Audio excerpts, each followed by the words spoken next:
நீதிக்கதை. விவசாயி ஒருத்தர் முதுமையின் காரணமாக இறக்கும் தருவாயில் இருக்கிறார். அவருக்கு 3 மகன்கள்.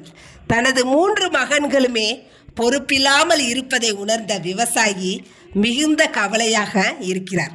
ஒரு நாள் தன்னுடைய மகன்களை அழைத்து தன்னுடைய நிலங்களை சமமாக பிரித்து கொடுத்ததோடு மட்டுமில்லாமல் ஓரடி ஆழத்தில் புதையல் இருப்பதாக சொல்லிவிட்டு இறந்து போகிறார். பிறகு தனது தந்தைக்கு செய்ய வேண்டிய இறுதி காரியங்கள் அனைத்தையுமே செய்து முடிக்கிறார்கள்.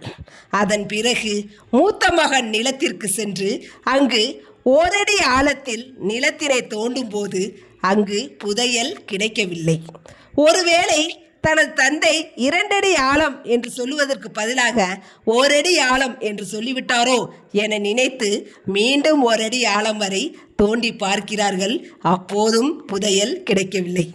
பிறகு தனது 2வது தம்பி 2வது மகன் நிலத்திற்கு சென்று அங்கு நிலத்தினை தோண்டும் போது அங்கும் புதையல் கிடைக்கவில்லை. ஏமாற்றமே கிடைக்கிறது. இறுதியாக 3வது மகன் நிலத்திற்கு சென்று அங்கும் 2 அடி ஆழம் வரை தோண்டி பார்க்கிறார்கள். அங்கும் புதையல் கிடைக்கவில்லை. மீண்டும் மீண்டும் ஏமாற்றமே கிடைக்கிறது. இறுதியாக தன்னுடைய தோண்டிய நிலங்களை வீணாக்க கூடாது என கருதி விவசாயம் செய்ய ஆரம்பிக்கிறார்கள். விதை விதைத்து நீர் பாய்ச்சி உரமிட்டு விவசாயம் செய்கிறார்கள். அந்த ஆண்டின் இறுதியில் அமோக விளைச்சல், கொள்ளை லாபம் கிடைக்கிறது.